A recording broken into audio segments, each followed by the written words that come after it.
Ladies and gentlemen, good morning. I'm Morton Blackwell, president of the Leadership Institute, and it is my pleasure to welcome you to this, our July Wednesday Wake Up Club breakfast. We live in interesting times.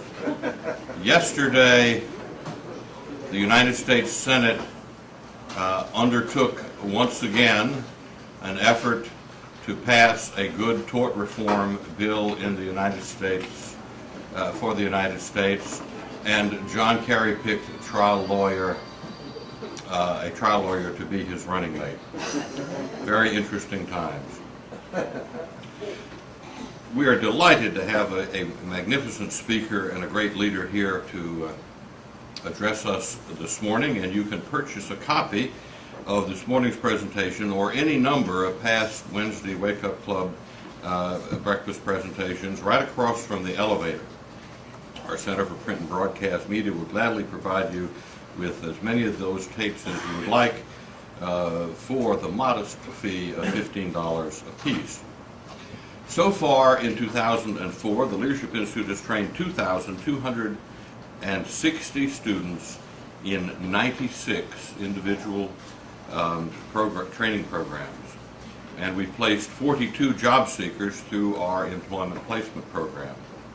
You have before you on the tables at each place a copy of our current 2004 school schedule, to which we add schools all the time. And I ask you to review that calendar for a moment and consider attending one of our remaining 2004 programs, or consider recommending our schools to people that you know who would be particularly benefited by them. And now I'm going to introduce Davis Hunt for an invocation and pledge of allegiance. Davis Hunt is our grassroots program coordinator here at the Leadership Institute. He was raised in Lynchburg, Virginia, and attended nearby Hampton-Sydney College. At Hampton-Sydney, Davis served as the chairman of Good Men, Good Citizens, a student-led community service organization. Davis has garnered political experience through his work for Virginia Congressman Virgil Goode and for Senator Jesse Helms. Davis was a volunteer coordinator this past fall for the Rich Kelsey for Arlington County Board Chairman campaign, and he has also done work for the Dwayne Sand for Congress campaign in North Dakota, currently going on, and Ty Bales for 8th District Republican Chairman, which was successful, and the Bob McDonnell for Virginia Attorney General campaign, which will be decided next year. It's my real pleasure to present to you Davis Hunt.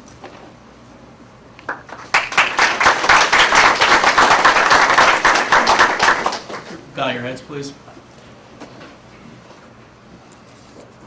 O Lord, our governor, his glory is in all the world. We commend this nation to thy merciful care, that being guided by thy providence, we may dwell secure in thy peace. Almighty God, we commend to your gracious care in keeping all the men and women of our armed forces at home and abroad. Defend them day by day with your heavenly grace. Strengthen them in their trials and temptations.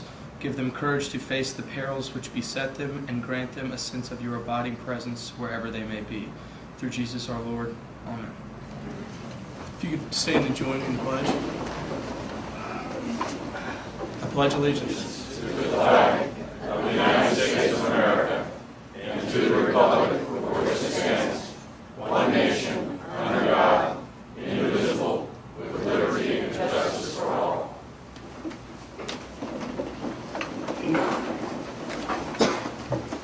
Thank you very much, Davis. And now I'm going to introduce Parker Poling.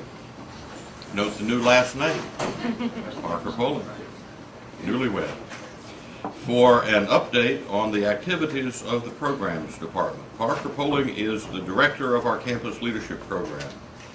She oversees the effort to battle the left on college campuses across the country. She directs the campus leadership program field effort, which is expanding conservative influences at America's colleges and universities. and she supervises the Institute's flagship training program, our Youth Leadership School. Prior to joining the Institute staff, Parker served at the White House under President George W. Bush, the U.S. House Committee on Education and the Workforce, and the Bret Schundler for Governor campaign. Wow. And the College Republican National Committee, where she served as executive director, overseeing that group's largest expansion in nearly 20 years. She's a native of Saratoga Springs, New York, and Parker is a graduate of Brown University and currently resides in D.C. Parker?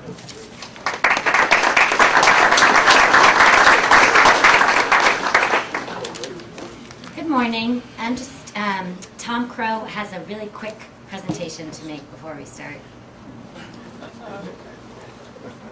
We have a we have a softball team here at Leadership Institute, as a lot of conservative and liberal organizations, plus congressional and executive office branch offices have, and we schedule games with just about anybody. Well, we caught wind from NARAL, Pro-Choice America, that they had to postpone their game with us, but People for the American Way, another fairly left-wing organization, had an opening. Well, we played them, and we beat them, 16-15, extra innings, and we have the game ball. The game ball actually says PFA on it in red letters if you read it. We all signed it, we wanted to give it to Morton.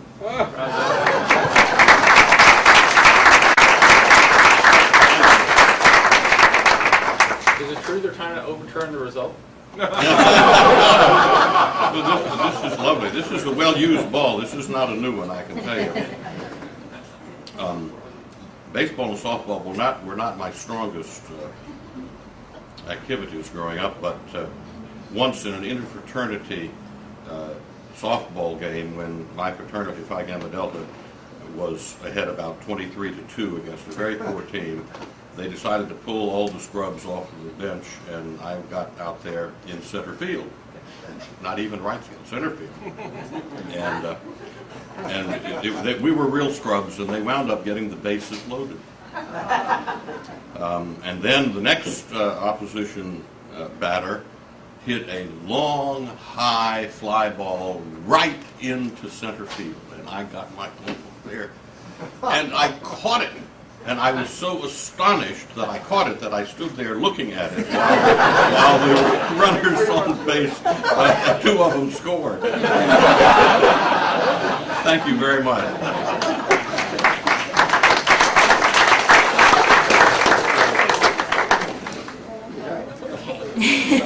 I'm just going to give a brief update as to what we're up to this summer at the Campus Leadership Program.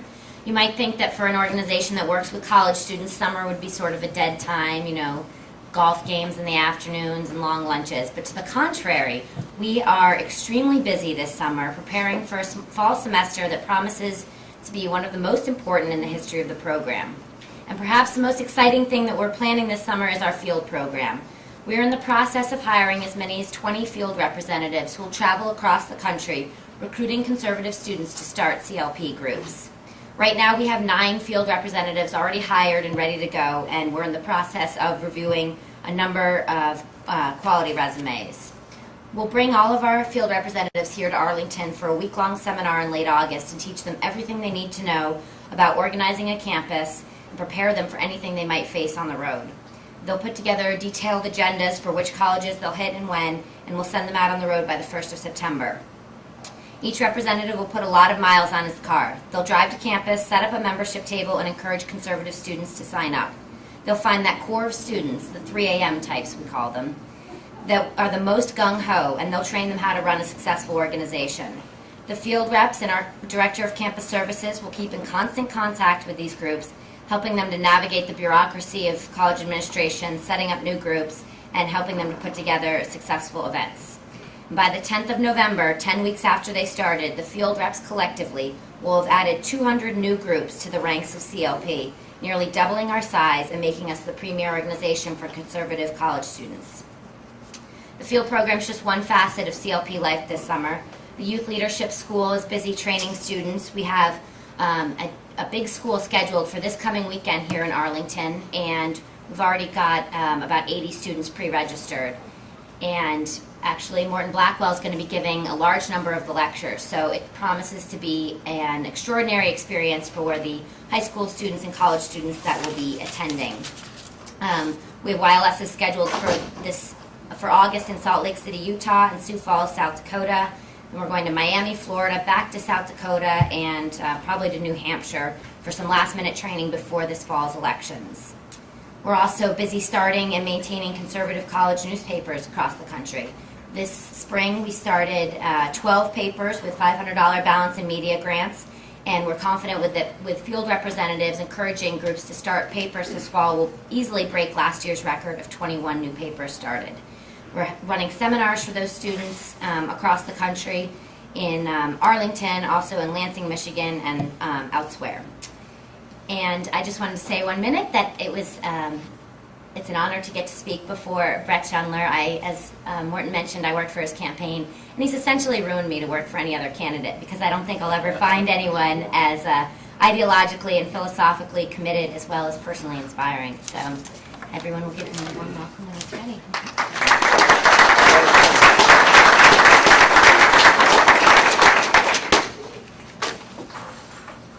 Thank you, Parker. Now, to introduce our speaker, I'm going to present to you Chris Korish. Christopher Korish joined the Leadership Institute in June of last year, and he serves the Institute now and its donors as a Senior Development Officer. Chris has responsibility for conveying the Institute's message, its mission, and its successes to donors in the Mid-Atlantic, Southeastern, Central Midwest, Southern Great Lakes, and Mid-South regions of the United States. Now that is so varied, one wonders which areas do you not cover, Chris? Chris was born in Union County, New Jersey, and was raised in the bucolic splendor of the Garden State's Hunterdon County, one of the most conservative counties in America. He graduated with the class of 1986 at the U.S. Naval Academy in Annapolis with a bachelor's degree in computer science. After his Navy career, Chris moved on to work in information technology at Lockheed Martin and then at Radio America as Director of Development. Chris Korish.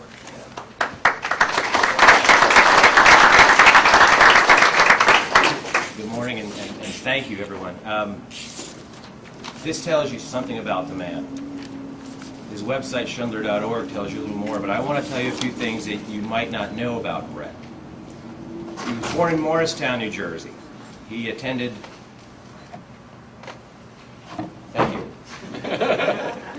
He was born in Morristown, New Jersey. He grew up in Woodbridge Township and attended Westfield, New Jersey High School. You may not know that he was an all-state football lineman at Westfield. And in New Jersey, high school all-state football is a big deal. As mayor, his policies were called a national model for urban reform, but not by the Washington Times or any papers that we know of, but by Time magazine. He's been a pioneer in parental choice in education, charter school legislation, medical savings accounts, and privatizing municipal services. He's a staunch defender of religious freedoms and won the prestigious Canterbury Medal for Religious Liberty from the Beckett Fund. Bret Schundler has been called by Jack Kemp the gold standard of political leadership. Newt Gingrich called him the most exciting Republican in the country. He's been profiled in Reader's Digest, The Wall Street Journal, New York Times, New York Post, Washington Post, Parade Magazine. He's even appeared on television with David Brinkley in This Week and also 2020. The aforementioned Time magazine has also highlighted Bret as one of America's most promising young leaders. Bret and his wife Lynn have one daughter named Shaylin and a son named Hans Otto III, and they're trying to teach them, just as Bret's father taught him, that the good fight is the good life. Please help me welcome Mayor Bret Schundler.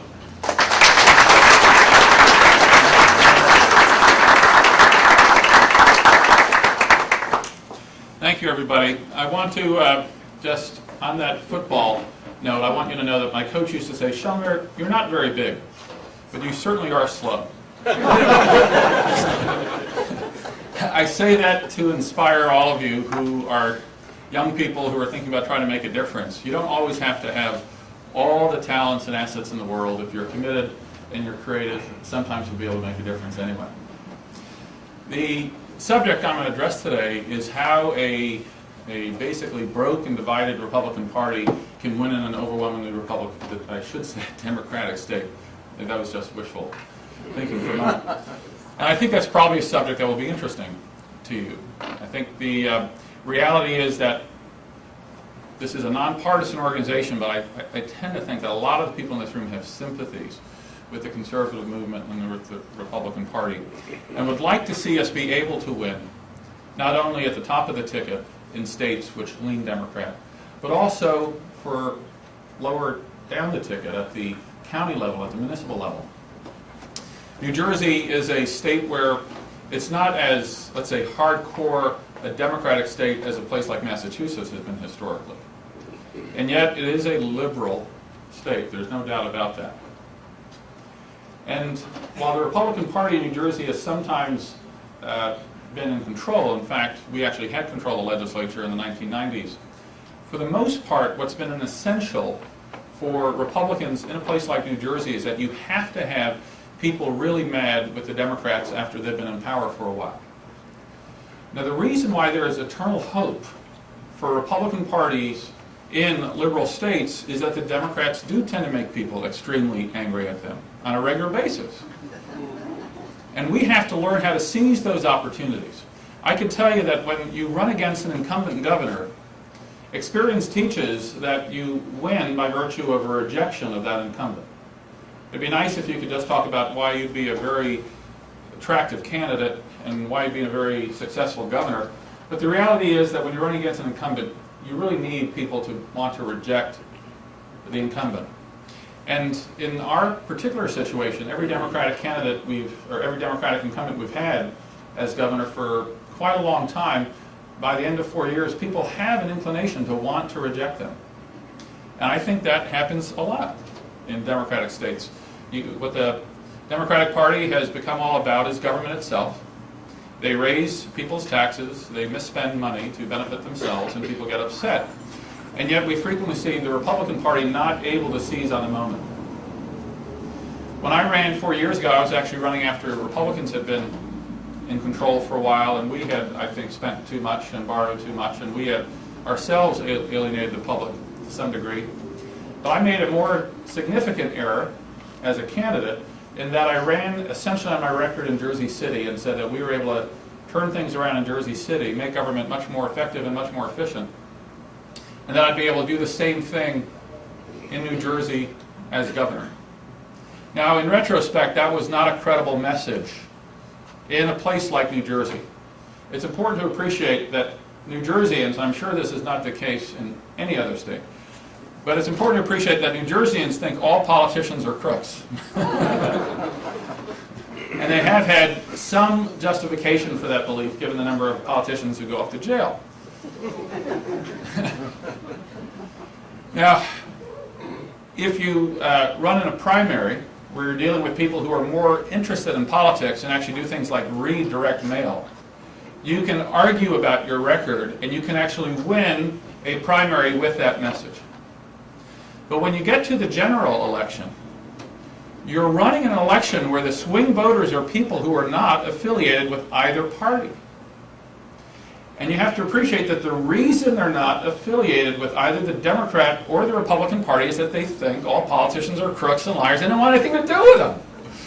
So if you run on your own record saying, I can do this, I've done it in the past, I can do it in the future, what they effectively hear you saying is, trust me, and that is the least credible message for voters who want nothing to do with politicians.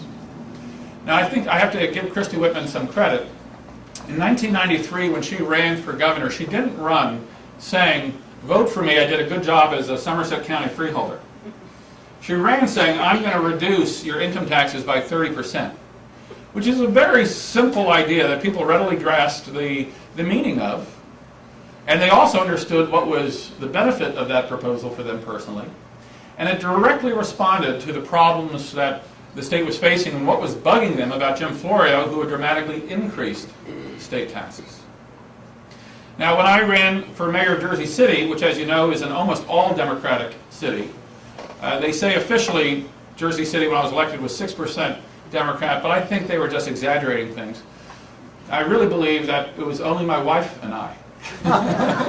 I think we were about it. You know, we'd have Republican conventions every morning at breakfast and figure out what the platform was going to be. But the way we won there was by trying to figure out, you know, what is an issue that everyone in Jersey City would like to see addressed, and what is a solution that we could get everybody behind. Newt Gingrich, when he engineered the takeover of Congress in 1994, his maxim was always listen, learn, help, and lead. You listen to what the problems are that people want addressed. You try to learn about what can be done to solve those problems. You help get those things done, and then people will vote for you, people who aren't Republicans, because they appreciate what you have done to help them personally. Now, in Jersey City, we'd had a very corrupt government before I was mayor that literally had taken so much money away from people and misspent the money that people were getting lousy services at the same time as they were being made homeless by the high property taxes of a government that was supposed to be there to serve them. Again, it's a government making them homeless. We have 22% of people in default on their property taxes and at risk of being foreclosed upon. Now, the situation in New Jersey is getting almost as bad as that. Our governor has just increased personal income taxes to where we will actually have, I believe, de facto the highest personal income tax burdens in the country. The marginal rate in some other states like New York and California is slightly higher than the rate we now have, but they are states which, like most, allow a certain number of deductions. Ours does not.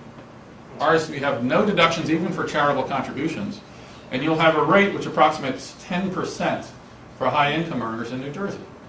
Meanwhile, it's not just that he's taking more money from high income earners, he's also taking money from the lowest income earners. He's put through an entire raft of fees that apply to every single individual, and also different tax increases. He's just increased smoking taxes again, or cigarette taxes again. In fact, I don't know how many of you have heard this, but he's putting through a bond to fund a deficit of $2 billion. Basically, he's putting through a bond that he wants to fund 9% of the state budget with this year. He's going to borrow to fund 9% of the state operating budget. He's going to secure that bond by cigarette taxes for the next 40 years. So he's in effect pledging future revenues for current operating expenses. Now, if you're a cigarette smoker, you're going to deal with awfully high taxes, just as an example. To get your car license, you're going to be dealing with extremely high fees. To buy tires, to get cosmetic surgery, to go to health maintenance organizations, you're going to be paying higher taxes and fees. So he's hitting everyone. Where he's hurting us most directly, however, is that he's taking money that's supposed to go to our public schools and supposed to go to our municipal governments to help lift the burden of property taxes off the shoulder of New Jerseyans relative to paying for these basic services. And he has literally taken billions of dollars that are meant to go to local communities to cover these basic services, and he's using that to dramatically expand state spending. This year alone, as an example, he's proposing an 18% increase in state spending. 18%. So we are dealing with a situation, an environment where people have really had it, and they feel very much threatened. And the approach we're going to take here, because again, ours has been a Republican Party that has not been unified.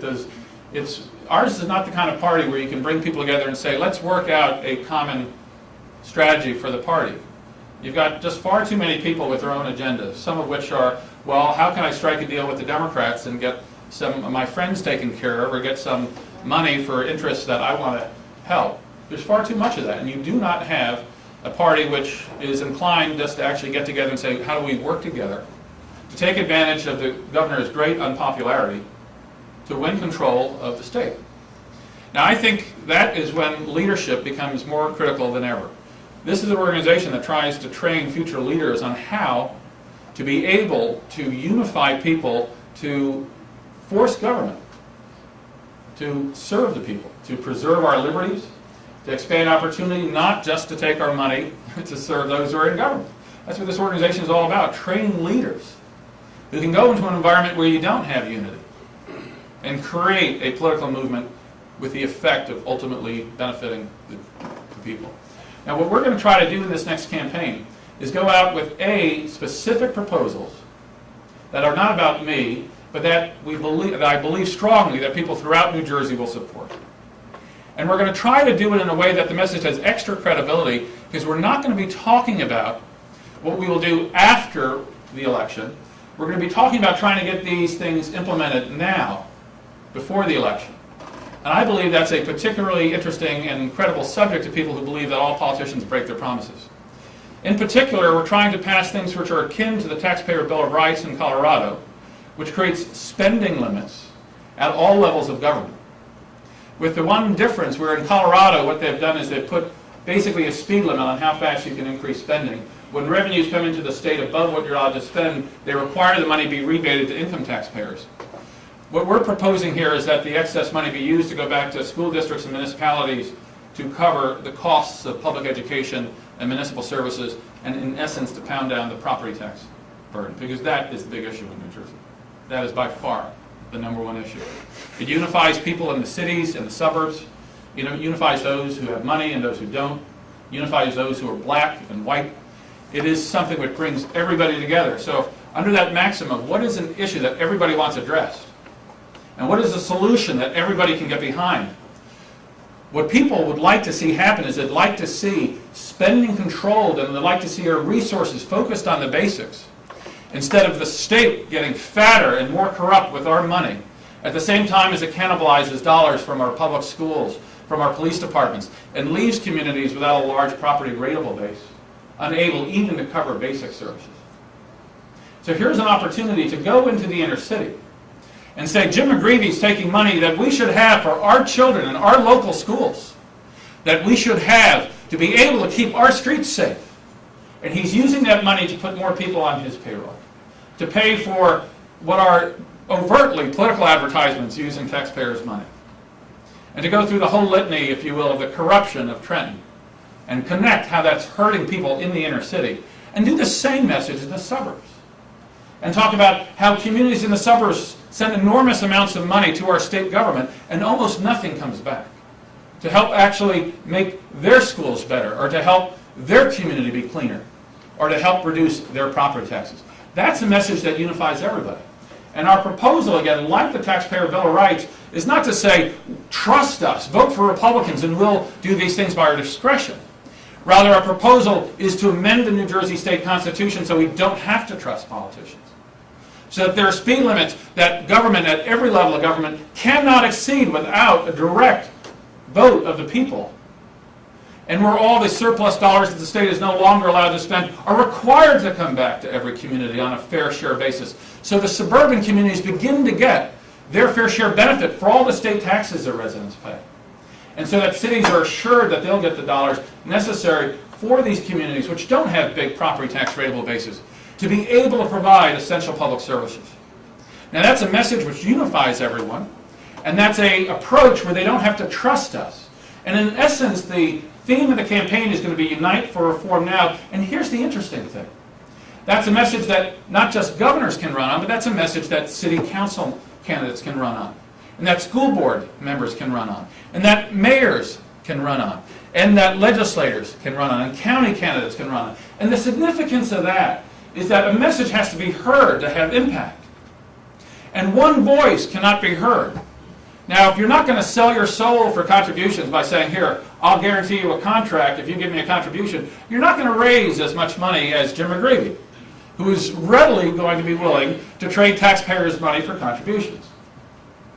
But when we go out there and we go to candidates at the local level and say, campaign on this, not because this will help me beat Jim McGreevy, but campaign on this because this will get you elected as city council member, or as mayor, or as school board member, or as county freeholder, as a legislator, in your own effort. Let the people know that it's not, we shouldn't trust what politicians say they're going to do after the election. The vote has no power after Election Day. The power of your vote is to get politicians to do things now, or you'll throw them out on Election Day. And so we're going to be going out with a grassroots campaign that uses each candidate in local office to help carry our message. We'll have a massive petition drive where we simply ask people to sign a petition that says, notice the politicians. We expect you to support the Return the Money amendments that will return more of our state tax dollars back to our local public schools and our local municipal government to lower our property taxes, or we will vote against you on Election Day. Now we'll be able to deliver those petitions to their mayors, whether they're Democrats or Republican. We'll be able to deliver those petitions to their freeholder candidates at the county level. And that, I believe, will create the kind of pressure, because you're going to find almost every voter who will sign that petition. That will create the kind of pressure which requires that Democratic mayors, if they want to be reelected, will have to endorse these amendments and have to endorse them being passed now. Which begins to create a wedge then between the Democrats at the local level who just want to protect their own prospects for reelection and the Democratic governor who does not want to lose discretionary control over taxpayers' money. The bottom line is the more money that the Democratic governor can take out of taxpayers' pockets and spend however he chooses, without having any limits on his ability to spend it or any requirement as to where it goes, the more power he has to trade money for political support or contributions. So he will fight this. And we'll find him on the other side of what is extremely broad public opinion, as well as formal endorsements of Democrats at lower levels of government. It allows us to drive a dramatic wedge between the Democratic leadership and voters of every party at the grassroots level. Now, we will also be using technology that I'd like to share with you, and then I'm going to open it for questions. Because this technology that we'll be using, I think, will have revolutionary impact in politics. It is not complex, particularly, but it has tremendous power to make it possible to organize grassroots activity in a far more effective way than ever before. I appreciate the things that Parker said about my last campaign. I would say we had a lot of shortcomings in the last campaign. But one thing we didn't have a lack of was enthusiastic volunteers. The strength of our campaign was the fact that we had people who were willing to really work hard because they believed in what they were fighting for. We actually had 40,000 volunteers in the last campaign. In every piece of direct mail we sent out, we had a card that we asked people to sign on and return to us. And we ended up having 40,000 people volunteer. What do you do with 40,000 people? That is a logistical challenge. How do you coordinate that much activity? Well, we think we've developed a tool using the power of the internet that will now make that possible. It is, in effect, a distributed call center system. You all know what call centers are, where you have direct marketers who have people sitting in a room. Typically, they're sitting in a room before computer screens with headsets on. There's what's called a local area network that links all those computers together. And then it has the impact of making like everybody sitting around a table with a prospect deck in the center of the table. And the callers are drawing one card from the prospect deck at a time and calling the person with the phone number and the name and address on the card, as well as a script in their hand, and going through the script with the callee. Now, the technology that has been used to date is using a local area network where everybody has to be not around a table, but at least in a big complex that has every computer linked by a cable. Well, we're working with a software that gives us what you might call a distributed call center capability, where any voter, or I should say any volunteer, without having to reserve time with us, without having to go anyplace, wherever they are, with an internet-connected computer in front of them, they can sit down if they have 10 minutes, they can go to our website, put in their password, and get to work, making phone calls. What will happen when they put in their password, Bill, is that the name of someone we want called will come up on their screen with a phone number and a script. And it will be specific to that volunteer and the kinds of work we want that volunteer to do, and with regard to that callee and what we want to say to that person. And in fact, our computer will also track where that particular callee may be in a multi-step process. For instance, we're going to go into a place like Parsippany, a suburban town that hasn't gotten much money back for all it sends to Trenton. It's more affluent. It's got almost nothing back for all the state taxes its residents pay. And we will call every single household in Parsippany with what's called an interactive voice response call. That's a computer call. Now, we'll say something like, it may be made by our local Republican mayor. It may say that, I and many of our neighbors here in Parsippany are tired of having so much of our money go to Trenton and nothing come back to Parsippany. Would you like to work with us, get more of our money back to our community to lower our property taxes? Now, 85% of people will hang up because they don't speak to computers. But 15% of people will say yes, and nobody will say no to that in Parsippany. And what will happen is the next question would be, well, would you be willing to sign a petition and support legislation that would force the state to send more of our tax dollars back to our community to lower our property taxes? And everybody who said yes to the first question will say yes to that question. And the last question will be, well, can a volunteer call you? to be able to speak with you about signing this petition. And most people say yes to that. Well, what we end up with is instantaneously, in a single night, with thousands of people in one community who have said, I will sign a petition to my legislators telling them to support this, and I would be happy to have a volunteer call me. Now, we have volunteers all across the state of New Jersey, and we will focus all of that activity in one county at a time, not all over the state, because we want to be able to have critical mass in terms of our impact in a given geographic area at a time. So a volunteer who hasn't reserved time with us, who doesn't go any place special, but who we just ask to give us 15 minutes, when they have it, signs up in a county far away. In fact, if you want to help in Virginia or Montana, folks, you can help us too.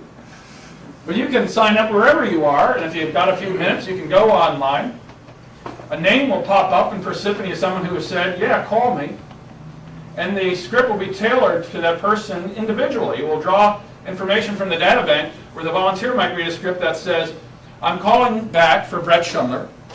We just want to confirm that you'd support this initiative to bring more of your Parsippany tax dollars back to Parsippany to lower your property taxes.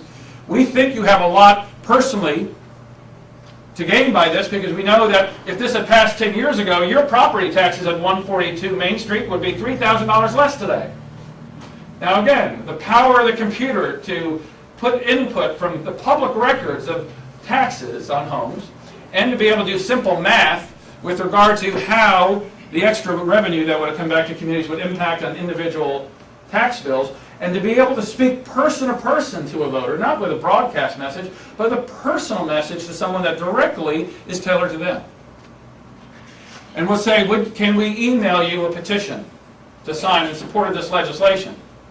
If they say yes, well, now we have their email address and we can talk to them for free forever. If they say no, then our volunteer simply uses the mouse to click on a box, and instantaneously a letter gets sent out with information and with a petition to sign that automatically comes back to our office, as well as with a letter that's tailored for that individual town saying, here is your legislators, here what we want you to say. And what we ask them to say is simply support the return the money amendments. We'll be watching. Now that gets, as you might imagine, a response. But what's particularly interesting is that when the letter gets there, the email gets there to the callee, it says at the bottom, after you've made your phone call to your legislator, please click here to let us know so we don't have to waste time for a volunteer to call you on Thursday to check up on you. Now that lets them know that someone's going to check up on them. If I go into a room of voters in Parsippany and say how many would be willing to, how many would support more of your tax dollars coming back to Parsippany, everybody raises their hand. If I say how many would be willing to sign a petition, everybody raises their hand. If I say how many people call the legislators, most people raise their hand, and nobody does it. You know what makes a difference? When someone checks up on you. So what we use our volunteers to do, the system tracks where that person is, and if we have not gotten back a petition from them, we call them back. The computer with what's called a tickler file capability that automatically tracks where that person is, it brings their name back up. And when someone signs on in another county, or Helen, if you want to help from Arlington, again, their name will come back up with a different script attached. And when their name comes back up on your screen and you call them, you'll just read the script and you'll effectively say, I'm just calling to see if you had a chance to call your legislator yet. Please remember to call. It'll only take 10 seconds, but it'll make all the difference in the world if our legislators know that we are going to hold them accountable, not for promises about what they'll do in the future, but to do what we, their constituents, want done now. Now, if a legislator starts getting thousands of phone calls, believe me, it's going to make a difference in the way they look at the world. It's not just that they're going to say, wow, here's an issue that means something to my constituents. But they're going to say, holy cow, there's an organization with the logistical capability to keep my constituents focused on this issue. And that will scare them to death. The fact that there's an organization with the logistical ability to unify people across party lines in their backyard and make those constituents take action. Because if we can get them to take action on this, we can get them to take action on election day, they will reason. So I believe we can get legislators to support this. And what will happen is Jim McGreevey will go to his legislators and say, do not post this bill. Democrats control our legislature. They'll say, you can go and support it because you may have to. But they'll go to the leader of the Senate and the Assembly and say, do not let this bill be voted on. This way we can tell our members that you can co-sponsor it. and tell your constituents you co-sponsored it. But there'll never be a vote on this legislation threatening my control over all this taxpayers' money. Well, the bottom line is once you have the email addresses and phone numbers of voters in swing districts that decide who controls the legislature, you can go back to them. And you can say person to them, let your senator know or let your assembly person know that you're not going to be played for a fool. That you're not going to accept your legislator saying they're a co-sponsor while their party refuses to allow this amendment to come to the floor for a vote.